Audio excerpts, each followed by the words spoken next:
வணக்கம். இன்னைக்கு நாம ஒரு ரொம்பவே சுவாரஸ்யமான விஷயத்த அலச போறோம். Elon Musk, Jeff Bezos, Mukesh Ambani இந்த 3 ஜாம்பவான்களும் எப்படி யோசிக்கிறாங்க, அவங்களோட வெற்றிக்கு என்ன காரணம்னு ஆழமா பார்க்கலாம். ஆமா. நீங்க கொடுத்திருக்கிற தகவல்களை வச்சு பார்க்கும்போது இவங்க 3 பேருக்கும் சில பொதுவான விஷயங்கள் இருக்கு. ஆனா அவங்க அணுகுற விதம் முற்றிலும் வித்தியாசமா இருக்கு. அதுதான் இதுல சுவாரஸ்யமே. இவங்களோட பாதைகள் வேற வேற மாதிரி இருந்தாலும் அவங்க சிந்திக்கிற விதத்துல சில ஆச்சரியமான ஒற்றுமைகள் இருக்கு. ஆமா, அவங்க எப்படி அவ்ளோ பெரிய தைரியமான முடிவுகளை எடுக்கறாங்க, அவங்களோட வேலை செய்யும் விதம், ஏன் ஒரு சாதாரண மீட்டிங்க கூட எப்படி நடத்துறாங்கன்னு எல்லாத்தையும் அலசுவோம். ஆனா இன்னைக்கு நம்மளோட முக்கியமான நோக்கம் என்னன்னா, ஒரு பில்லியனரா இல்லாத நம்மள மாதிரி ஒரு சாதாரண மனிதர் இவங்களோட பழக்க வழக்கங்கள்ல இருந்து தனக்கு தேவையானதை எப்படி எடுத்துக்க முடியுங்கிறது தான். கரெக்ட். அப்ப முதல் விஷயத்துல இருந்தே ஆரம்பிக்கலாம். அவங்களோட மனநிலை, குறிப்பா அந்த ரிஸ்க் எடுக்கிற குணம், இதுவே கொஞ்சம் பயமுறுத்துற மாதிரி இருக்கு. 2008ல டெஸ்லாவும் ஸ்பேஸ் எக்ஸும் ரெண்டுமே திவாலாகிற நிலைமையில இருந்தப்போ எலான் மஸ்க் அவர்கிட்ட இருந்த கடைசி பணத்தை ஒரு $30 மில்லியன் நினைக்கிறேன். ஆமா, கிட்டத்தட்ட கடைசி காசு. அதையும் இந்த 2 கம்பெனிலயும் முதலீடு செஞ்சார். அது மட்டும் இல்லாம டீமுக்கு நம்பிக்கை கொடுக்க கம்பெனி தரையிலே படுத்து தூங்கினார்னு சொல்றாங்க. இது ஒரு விதமான பிடிவாதமா இல்ல பைத்தியக்காரத்தனமா? இது ரெண்டும் கலந்த ஒரு நிலைன்னு சொல்லலாம். இதே மாதிரியான ஒரு ரிஸ்க் தான் முகேஷ் அம்பானியோட ஜியோ பந்தயம். ஓ ஆமா. $1 கூட வருமானம் வர்றதுக்கு முன்னாடி ஜியோ 4G நெட்வொர்க்ல கிட்டத்தட்ட $25 பில்லியன் முதலீடு செஞ்சார். $25 பில்லியன்? ஆமா. அப்போ எல்லாரும் ரிலையன்ஸ் திவாலாகடுன்னு பேசினாங்க. ஆனா சில மாசங்களுக்கு இலவச டேட்டா கொடுத்து ஒட்டுமொத்த இந்திய டெலிகாம் சந்தையுமே மாத்தி எழுதினார். இந்த 2 உதாரணத்திலையும் அவங்க கம்பெனியையே பணயம் வச்சிருக்காங்க. ஆமா. சரி, கம்பெனியே பணயம் வைக்கிற அளவுக்கு ரிஸ்க் எடுக்கறாங்க. ஆனா எல்லா முடிவுகளையும் இப்படிதான் எடுப்பாங்களா, இல்ல இவ்ளோ பெரிய ரிஸ்க நிர்வகிக்க அவங்க கிட்ட ஏதாவது ஒரு வழிமுறை இருக்கா? அருமையான கேள்வி. அங்கதான் ஜெஃப் பெசோஸ் வித்தியாசப்படுறார். அவர் எல்லா ரிஸ்கையும் ஒரே மாதிரி பார்க்கறதில்ல. அவரோட இருவழி கதவு, அதாவது 2-வே டோர் கொள்கை ரொம்பவே பிரபலம். 2-வே டோர்? ஆமா. ஒரு முடிவு தப்பா போனா அதனால வர்ற பாதிப்பு பெருசா இல்லாம சுலபமா பழைய நிலைமைக்கு திரும்பி வர முடியும்னா அது ஒரு இருவழி கதவு. அந்த மாதிரி முடிவுகளை ரொம்ப வேகமா எடுக்கணும், அதிகமா யோசிக்க கூடாதுன்னு சொல்லுவார். ஓ, அப்போ திரும்பி வர முடியாத முடிவுகள் தான் ஒரு வழி கதவு. கரெக்ட். ஒரு முடிவு எடுத்துட்டா அதிலிருந்து திரும்பி வர முடியாத அளவுக்கு பெரிய பாதிப்புகள் இருக்கும்னா அதுதான் ஒரு வழி கதவு. உதாரணமா ஒரு பெரிய தொழிற்சாலையை மூடுறது. சரி சரி. இந்த மாதிரி முடிவுகளை ரொம்ப நிதானமா எல்லா தகவல்களையும் அலசி ஆராய்ஞ்சு தான் எடுக்கணும். பெசோஸ் என்ன சொல்றாருன்னா, பெரும்பாலான கம்பெனிகள் எல்லா சின்ன சின்ன முடிவுகளையும் கூட ஒரு வழி கதவு மாதிரி பார்த்து ரொம்ப மெதுவா செயல்படுறாங்க. இது கேட்கவே ரொம்ப பிராக்டிகலா இருக்கு. நாம நம்ம வாழ்க்கையில எடுக்கிற சின்ன சின்ன முடிவுகளுக்கு கூட இது பொருந்தும் இல்லையா? நிச்சயமா. ஆனா பெசோஸ் ஒரு பக்கம் இப்படி ஒரு கட்டமைப்பை நம்பும்போது மஸ்க் முற்றிலும் வேற மாதிரி யோசிக்கிறாருன்னு கேள்விப்பட்டிருக்கேன். அந்த முதல் கொள்கைகள் சிந்தனை அப்படிங்கிறது, அது கொஞ்சம் விளக்க முடியுமா? அது எப்படி வேலை செய்யுது? கண்டிப்பா. முதல் கொள்கைகள் சிந்தனைங்கிறது ஒரு விஷயத்த மத்தவங்க எப்படி செய்றாங்கன்னு பார்க்காம அதோட அடிப்படையான உண்மை என்னன்னு பார்க்கறது. அதோட ஆணி வேர் வரைக்கும் போறது. ஆமா. இதுக்கு சிறந்த உதாரணம் பேட்டரி பேக் தான். அப்போ சந்தையில 1 கிலோவாட் பேட்டரியோட விலை $600. எல்லாரும் அதை ஏத்துக்கிட்டாங்க. ஆனா மஸ்க் ஏன் இவ்ளோ விலைன்னு யோசிச்சார்.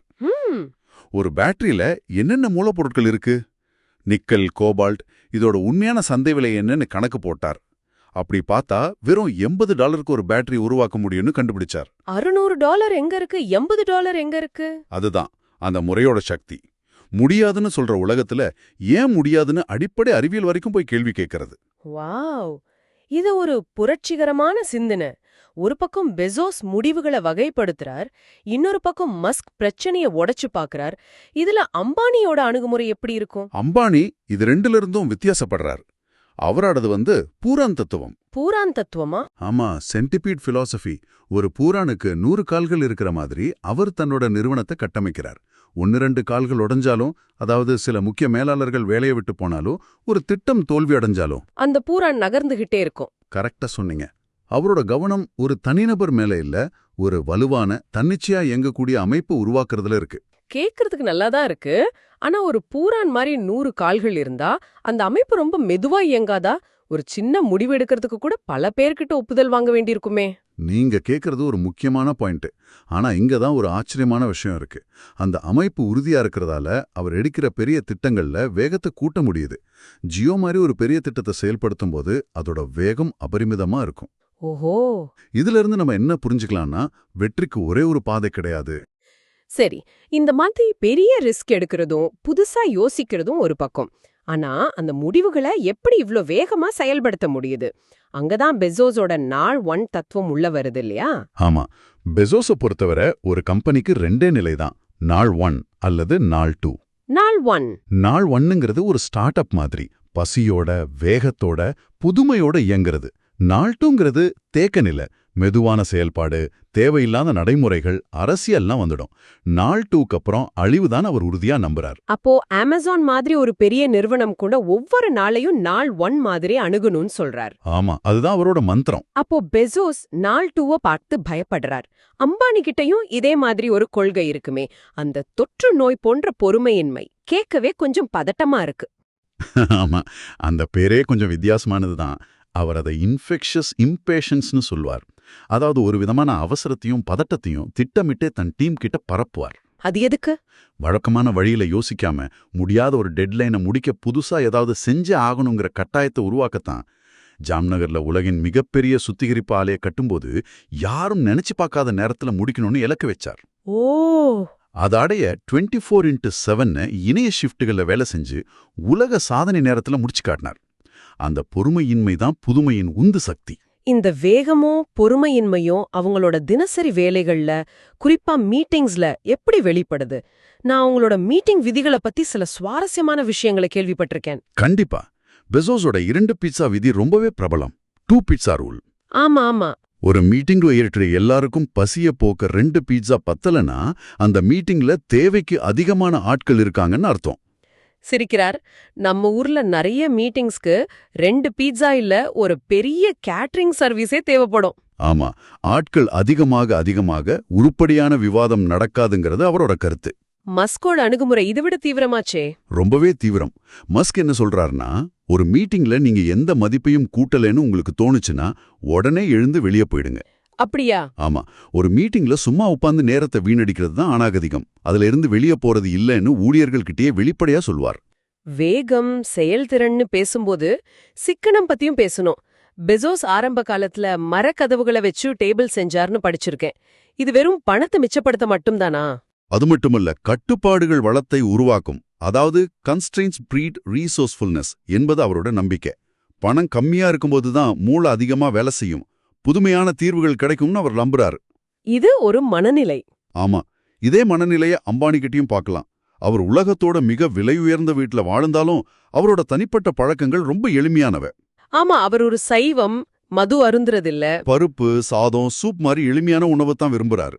இது பணத்தை பற்றியதில்ல, தேவையில்லாத விஷயங்கள்ல கவனத்தை சிதற விடாம இலக்குல கவனம் செலுத்துற ஒரு ஒழுக்கம். சரி, நாம இப்போ ரிஸ்க், வேகம், செயல்திறன்னு பார்த்துட்டோம். ஆனா இவ்வளவு தீவிரமா உழைக்கிறதுக்கு பின்னாடி இருக்கிற உந்து சக்தி என்ன? அவங்களோட தொலைநோக்கு பார்வை என்ன? அதுதான் எல்லாத்துக்கும் அடிப்படை. அவங்க யாரும் அடுத்த காலாண்டு லாபத்தை மட்டும் பார்க்கறது இல்ல.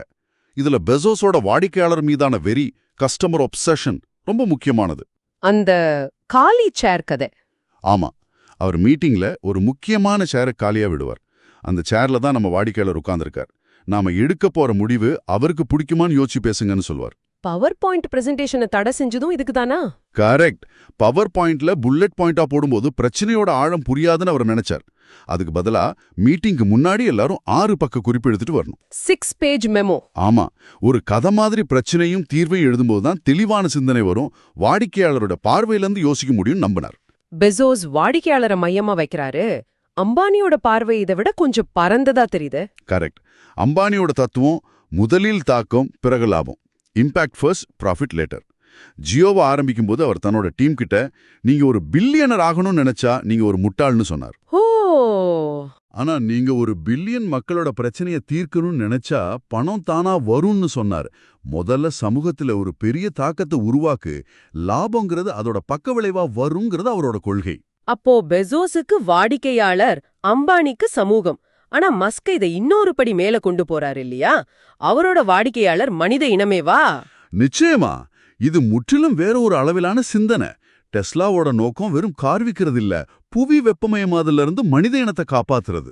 ஸ்பேஸ் எக்ஸோட நோக்கம் ராக்கெட் விடுறதில்ல, மனிதர்களை பல கிரகங்கள்ல வாழும் இனமா மாத்துறது.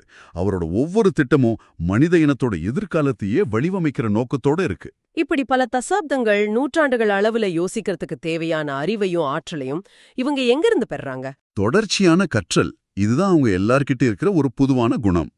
மஸ்க் சின்ன வயசுலயே என்சைக்ளோபீடியா பிரிட்டானிக்கா முழுவதையும் படிச்சு முடிச்சாருன்னு சொல்லுவாங்க. ஆமா, புத்தகங்களை படிச்சுதான் ராக்கெட் அறிவியலையே கத்துக்கிட்டார். கரெக்ட். அம்பானி தன்னோட ஞாயிற்றுக்கிழமைகளை முழுசா புதிய தொழில்நுட்பங்களை படிக்கிறதுக்காக ஒதுக்குறாரு. துறைசார் நிபுணர்களுக்கு அதிக மரியாதை கொடுப்பார். டேட்டா தான் புதிய எண்ணெய், டேட்டா இஸ் த நியூ ஆயில்ங்கிற அவரோட புகழ்பெற்ற வாக்கியம் அதை காட்டுது. பெசோஸ் கூட 7 வருட சுழற்சிகள்ல சிந்திக்கிறாருன்னு படிச்சிருக்கேன். ஆமா, பெரும்பாலான தலைமைச் செயலதிகாரிகள் அடுத்த காலாண்ட பற்றி சிந்திக்கும்போது இவர் அடுத்த தசாப்தத்தை பற்றி சிந்திக்கிறார். அப்போ இவங்களோட நீண்ட கால பார்வைக்கு அடித்தளமே இந்த தொடர்ச்சியான கற்றல் தான். அம்பானி அடுத்த தலைமுறைக்காக தொழில கட்டமைக்கிறார். மஸ்க் நூற்றாண்டுகளில் சிந்திக்கிறார். இந்த நீண்ட கால பார்வைதான் அவங்களோட தினசரி ரிஸ்குகளுக்கும் வேகத்துக்கும் ஒரு அர்த்தத்தை கொடுக்குது. சரி, இவ்ளோ நேரம் பேசினதுலேருந்து நாம என்ன புரிஞ்சுக்கலாம்? தீவிரமான ரிஸ்க் எடுக்கிற குணம், அதை நிர்வகிக்க தனித்துவமான வழிமுறைகள், வேகத்தின் மேல ஒரு வெறி, அப்புறம் கற்பனை செய்ய முடியாத அளவுக்கு நீண்ட கால பார்வை, இதுதான் உங்களோட பொதுவான சூத்திரம்னு சொல்லலாமா? சொல்லலாம். ஆனா இதுல ஒரு முக்கியமான விஷயம் என்னன்னா, இந்த பழக்கங்கள் ஒன்னோட ஒன்னு ரொம்ப ஆழமா தொடர்புடையவை. தனியா பார்த்தா அர்த்தம் கொடுக்காது. எப்படி? உதாரணமா, ஸ்பேஸ் எக்ஸோட முதல் 3 ராக்கெட்டுகளும் விண்ணில் வெடிச்சு சிதறிய போதும் 4வது ராக்கெட்டுக்கு முதலீடு செய்ய தேவையான மன உறுதி மஸ்க் கிட்ட இருந்தது. ஆமா, அந்த மன உறுதி இல்லாம அவரோட ரிஸ்க் எடுக்கிற குணம் சாத்தியமே இல்ல. அவங்க தோல்விய ஒரு முற்றுப்புள்ளியா பாக்குறதில்ல, ஒரு தகவலா பாக்குறாங்க. அம்பானி விஷயத்துல இதே மாதிரி நடந்திருக்கு இல்லையா? ஆமா ஆமா, அவரோட சகோதரர் அனில் அம்பானி கிட்ட தொலைத்தொடர்பு தொழிலை இழந்தார். ஆனா அவர் துவண்டு விடவில்லை. ஒப்பந்தப்படி சில வருஷங்கள் போட்டியிடக்கூடாதுங்கிற விதி முடியும் வரைக்கும் சரியான நேரத்துக்காக காத்திருந்து அதைவிட பன்மடங்கு பெரிய நிறுவனமா ஜியோவை கட்டமைச்சார்.